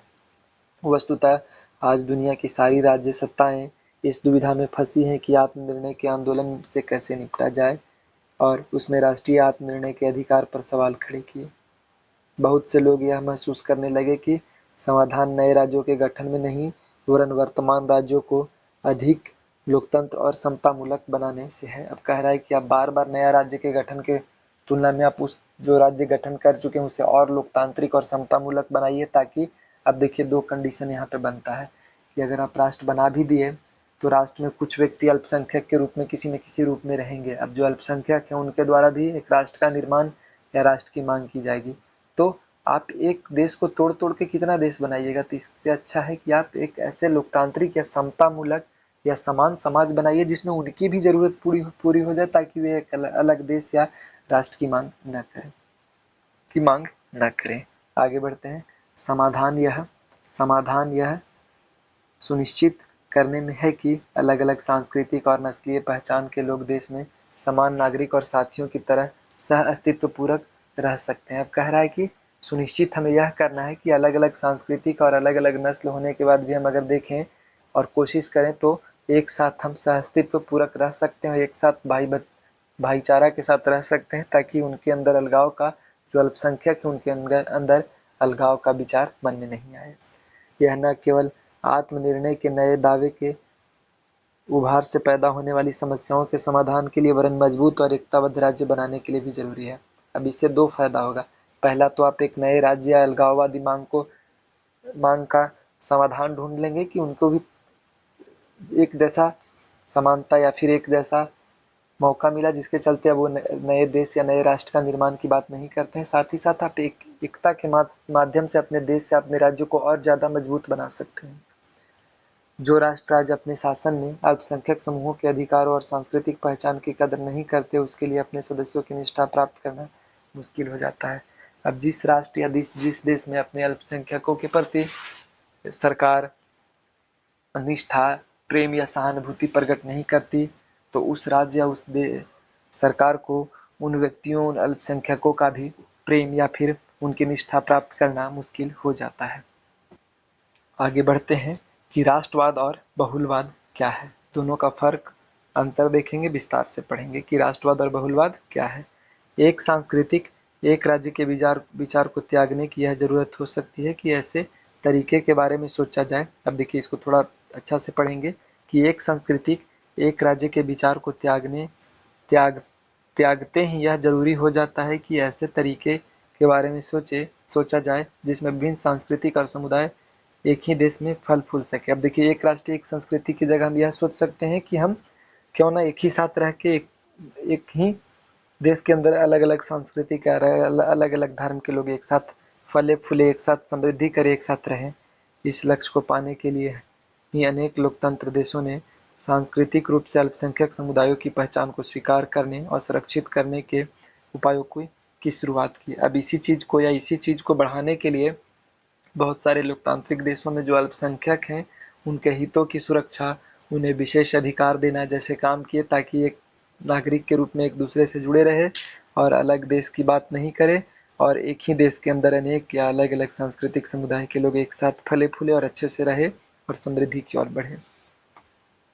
भारतीय संविधान में धार्मिक, भाषाई और सांस्कृतिक अल्पसंख्यकों की सुरक्षा के लिए विस्तृत प्रावधान हैं। भारतीय संविधान में ऐसे अल्पसंख्यकों के लिए बहुत सारे प्रावधान किए गए हैं, जैसे धार्मिक स्वतंत्रता दी गई, कुछ अधिकार दिया गया, अनुच्छेद 29-30 इनके लिए है।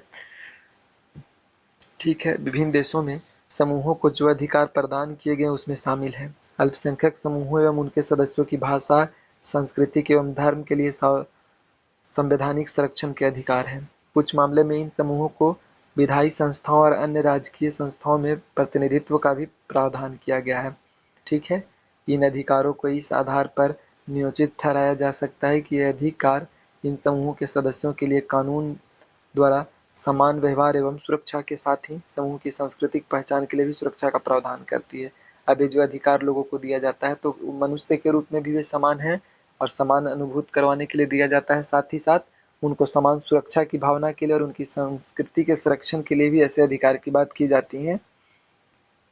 आगे देखिए, इसके अलावा इन समूहों को राष्ट्रीय समुदाय के एक अंग के बतौर भी मान्यता मिलती है कि वे संस्कृति या भारत का ही एक अंग है। भारत को उदाहरण या सेंटर में रख के हम लोग बात करेंगे कि अलग जो भी अल्पसंख्यक है उनको वे सारे अधिकार दिए जाते हैं और उनको भी ऐसा लगना चाहिए कि हम भी भारत के कहीं ना कहीं अंग हैं। इसका मतलब यह है कि राष्ट्रीय पहचान को समावेशी रीति से परिभाषित करना होगा, जो राष्ट्र राज्य के तमाम सदस्यों की महत्वता और अद्वितीय योगदान को महत्व दे सके। अब हमें राष्ट्र में ऐसे विषयों को पहचानना होगा जो कि समावेशी रीति से परिभाषित होती है, जिसमें राष्ट्र राज्य के तमाम सदस्य, हर एक सदस्य कहीं न कहीं अद्वितीय योगदान देता है अपने राष्ट्र के निर्माण में, तो उस अद्वितीय योगदान को विशेष महत्व देना है। हालांकि यह उम्मीद की जा सकती है कि समूहों को मान्यता और संरक्षण प्रदान करने से उनकी आकांक्षाएं संतुष्ट होगी। फिर भी हो सकता है कि कुछ समूह पृथक राज्य की मांग पर अड़िग रहें। अब कह रहा है कि हो सकता है आप तमाम तरह की सुविधाएं और सुरक्षा देने के बाद भी कुछ समुदाय या समूह ऐसे हैं जो अडिग रहे कि हमें अलग राज्य ही चाहिए। ठीक है, कि हो सकता है कि कुछ लोग जिद पे अड़ जाए कि नहीं, हमको तो एक अलग देश चाहिए। यह विरोधाभासी भी प्रतीत हो सकता है कि यह दुनिया में भूमंडलीकरण का दौर जारी है।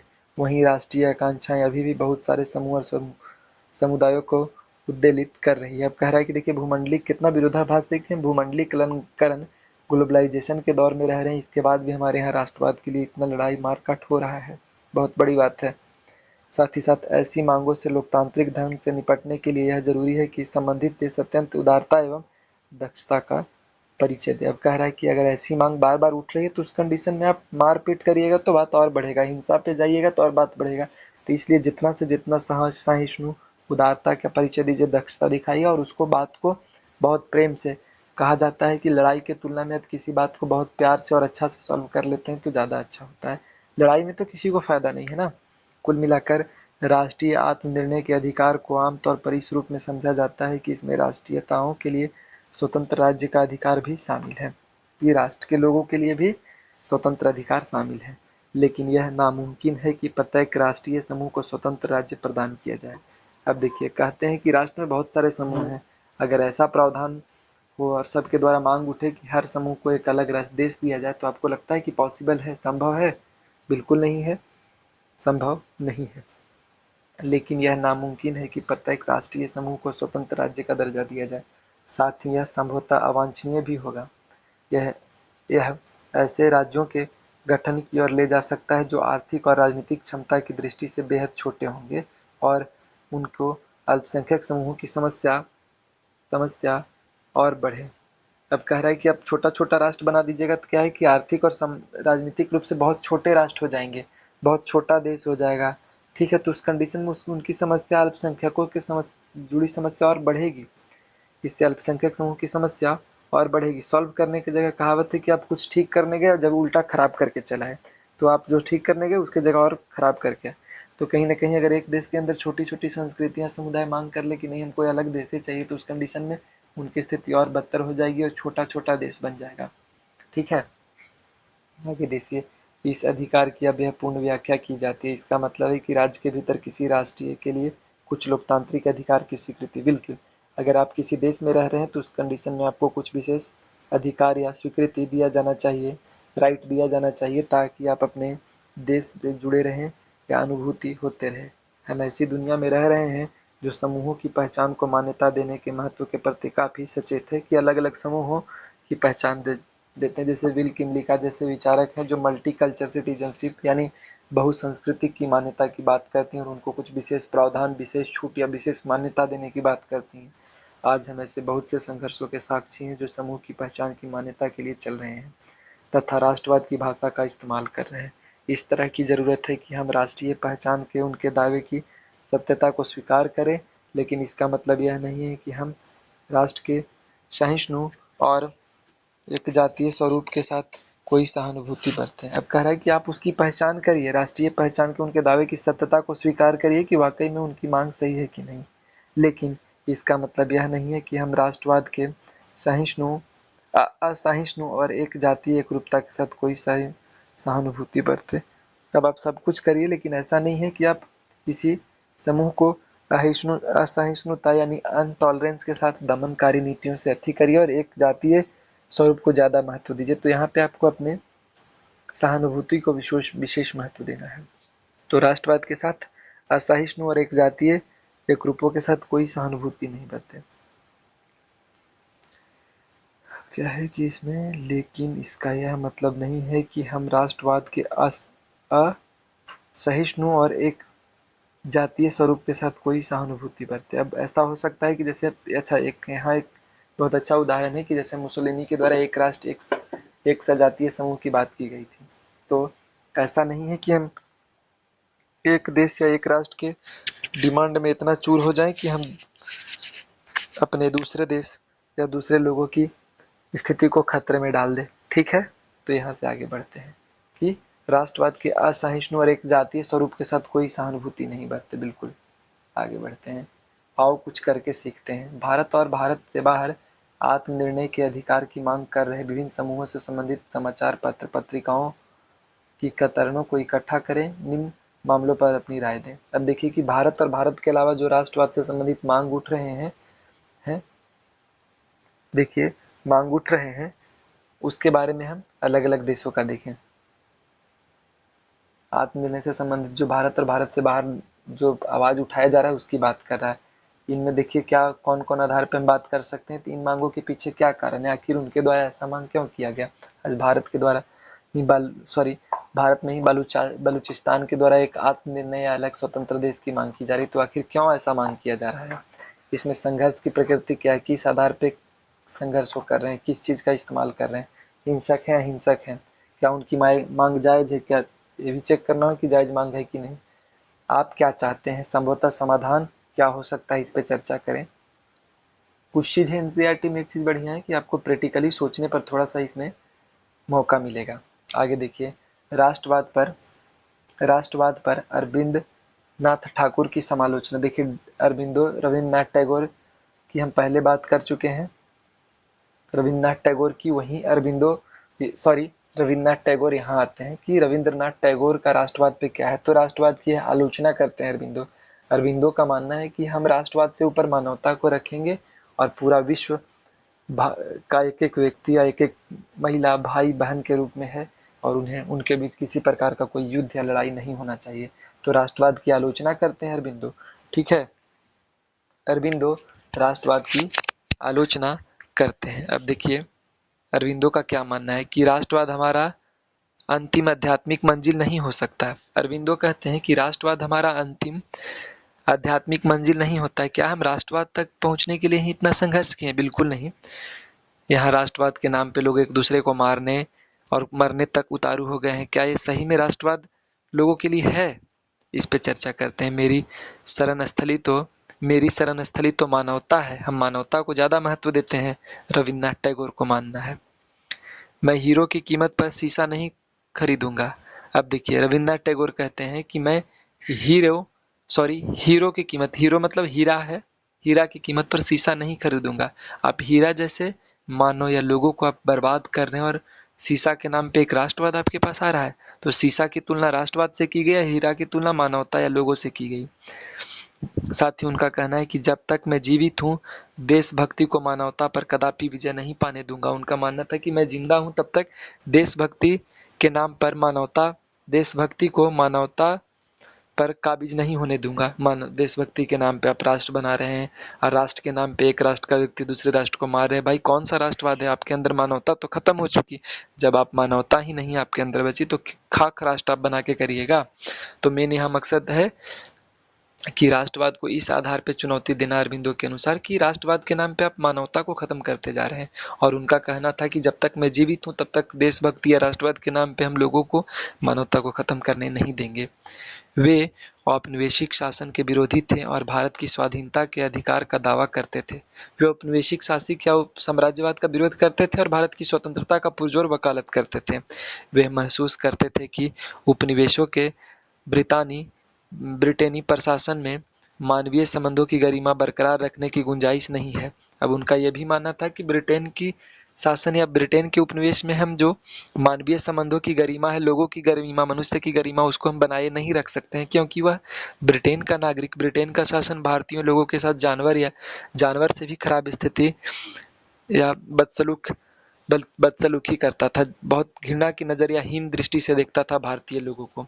ठीक है, आगे देखिए, यह एक ऐसा विचार है जिसे ब्रितानी सभ्यता में भी स्थान मिला। टैगोर पश्चिमी साम्राज्यवाद का विरोध करते और पश्चिमी सभ्यता को खारिज करने के बीच फर्क करते थे। अब देखिए, टैगोर का दो चीज था। टैगोर का मानना था कि पश्चिमी सभ्यता को आप अपनाइए, बहुत बहुत तरह तरह का चीज सीख रहे हैं, मशीन आ रहा है, शिक्षा आ रहा है, उसको अपनाइए, लेकिन साम्राज्यवाद का विरोध करिए। तो इनका कहना था कि टैगोर के अनुसार पश्चिमी सभ्यता अलग चीज है, पश्चिमी साम्राज्यवाद अलग चीज है। तो उनके द्वारा पश्चिमी साम्राज्यवाद का विरोध करने और पश्चिमी सभ्यता को खारिज करने के बीच बहुत फर्क है। टैगोर पश्चिमी साम्राज्यवाद का विरोध करने और पश्चिमी सभ्यता को खारिज करने के बीच फर्क करते हैं। भारतीयों को अपनी सांस्कृतिक और विरासत में गहरी आस्था होनी ही चाहिए, लेकिन उन्हें बाहरी दुनिया में मुक्त भाव से सीखने और लाभान्वित होने का प्रतिरोध नहीं करना चाहिए। अब देखिए कि रविन्द्रनाथ टैगोर का कहना है कि भारतीय आप हैं तो आपको स्वाभाविक रूप से अपनी संस्कृति पर गर्व करना चाहिए, लेकिन साथ ही साथ अगर दूसरे देश से या दूसरे राष्ट्र से आपको सीखने का मौका मिल रहा है तो उसको भी हाथ से नहीं जाने दिया जाना चाहिए। मतलब जहाँ से जो अच्छा चीज़ मिले उसको सीख लेना है, टैगोर का मानना था।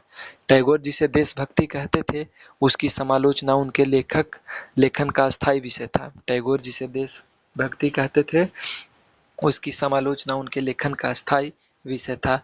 वे देश के स्वाधीनता आंदोलन में मौजूद संकीर्ण राष्ट्रवाद के कटु आलोचक थे, संकीर्ण राष्ट्रवाद की आलोचना करते थे।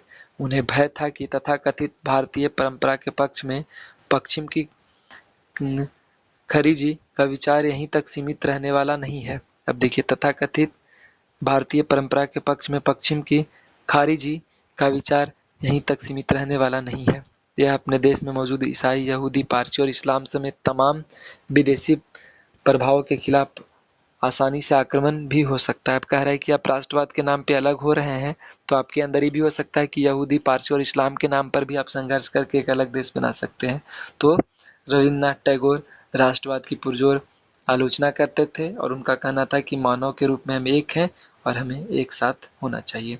अब देखिए कुछ प्रश्न है, कुल 6 प्रश्न है, एक बार इसे देख लेते हैं। पहला प्रश्न है, राष्ट्र किस प्रकार से बाकी सामूहिक संबंधों से अलग है? पीछे हमने पढ़ा है, अगर आपने सही से समझा होगा तो इसका उत्तर देना आसान हो जाएगा। दूसरा, राष्ट्रीय आत्मनिर्णय के अधिकार से आप क्या समझते हैं? किस प्रकार यह विचार राष्ट्र राज्यों के निर्माण और उसकी मिल रही चुनौतियों में परिणत होता है। तीसरा पॉइंट देखते हैं, तीसरा प्रश्न, हम देख चुके हैं कि राष्ट्रवाद लोगों को जोड़ भी सकता है और लोगों को तोड़ भी सकता है। बिल्कुल, उन्हें मुक्त कर सकता है और उन्हें कटुता और संघर्ष भी पैदा कर सकता है। उदाहरणों के साथ उत्तर दीजिए, पीछे पढ़ा हुआ है, बस एक बार उसको सुन के, एक बार अच्छे से समझ के उसका उत्तर आसानी से आप दे पाएंगे। चौथा, वंश, भाषा और धर्म या नस्ल में कोई भी पूरे विश्व में राष्ट्र के लिए साझा कारण होने का दावा नहीं कर सकता। टिप्पणी, बिल्कुल एक धर्म, एक वंश या एक जाति का पूरे विश्व में या पूरे देश में नहीं रख सकता है कोई एक जैसा। मतलब एक जैसे लोग एक देश में मिल ही नहीं सकते हैं। अलग अलग धर्म, सांस्कृतिक, भाषा से कहीं ना कहीं किसी न किसी आधार पर भिन्नता उनमें हो ही जाएगी। पांचवा है कि राष्ट्रवादी भावनाओं को प्रेरित करने वाले कारकों पर 100 उदाहरण रोशनी डाले, मतलब उदाहरण के साथ बताए। छठा, संघर्षरत राष्ट्रवादी आकांक्षाओं के साथ बर्ताव करने में तानाशाही की अपेक्षा लोकतंत्र अधिक समर्थन कैसे है, इस पे चर्चा करें। अब कह रहा है कि संघर्षरत जो राष्ट्रवादी आकांक्षाओं के साथ मांग करते हैं, बर्ताव करते हैं, उसमें तानाशाही की जगह लोकतंत्र अधिक समर्थन है और कैसे समर्थ है इसकी चर्चा करें। और अंतिम है, आपकी राय में राष्ट्रवाद की सीमाएं क्या होगी? तो यह व्यक्तिगत अनुभव है कि आपके राय में राष्ट्रवाद की सीमाएं क्या होगी। बहुत बहुत ये रहा हमारा राष्ट्रवाद का टॉपिक, आज कंप्लीट हुआ। अब इसमें आपको कहीं भी कोई डाउट लगे तो कमेंट के माध्यम से आप पूछ सकते हैं। बेझिझक आप एक कमेंट करिएगा, जहां भी आपको दिक्कत होगा तुरंत मैं उस टॉपिक को क्लियर करूंगा। आपको किसी प्रकार का कोई संदेह नहीं रहेगा। साथ ही साथ मैं यह दावा करता हूं कि अगर आप यहाँ या मेरे चैनल से मेरे द्वारा पढ़ाया गया कंटेंट, जैसे मैं एनसीईआरटी को एक लाइन पढ़ा रहा हूँ, अगर आप यहाँ से पढ़ते हैं तो निसंदेह आपका टॉपिक बहुत मजबूत होगा, कॉन्सेप्ट बहुत तगड़ा होगा और मुझे लगता है कि इसके बाद दोबारा आपको कभी एनसीईआरटी पढ़ने की ज़रूरत नहीं होगी। एक बार में इतना तगड़ा कॉन्सेप्ट बनेगा। साथ ही साथ आप सबों से निवेदन है कि इस वीडियो को ज़्यादा से ज़्यादा शेयर करें, लाइक करें, शेयर करें और सब्सक्राइब करें, ताकि मेरे द्वारा भी जो थोड़ा बहुत मेहनत आप लोगों के लिए किया गया उसका भी प्रतिफल मुझे मिले और मैं और भी इसी तरह का वीडियो बनाने में आपके लिए सक्षम हूँ। साथ साथ कमेंट में किसी प्रकार का कोई त्रुटि, किसी प्रकार का कोई संदेह के लिए कमेंट अवश्य करें और अगर इसमें कुछ सुधार करना है तो उसके लिए सुझाव भी दें, ताकि मैं उसमें कुछ सुझाव करके ठीक कर दूं। साथ ही साथ इसके बाद मैं कुछ एमसीक्यू लाऊंगा राष्ट्रवाद से संबंधित और इसके बाद आज से कुछ दिन के बाद की पॉइंट के आधार पे इसका रिवीजन भी करूंगा। तो बहुत बहुत धन्यवाद। फिर से शेयर, सब्सक्राइब करें और लाइक करें। फिर मिलते हैं अगली वीडियो में, तब तक के लिए धन्यवाद। आपका दिन शुभ हो।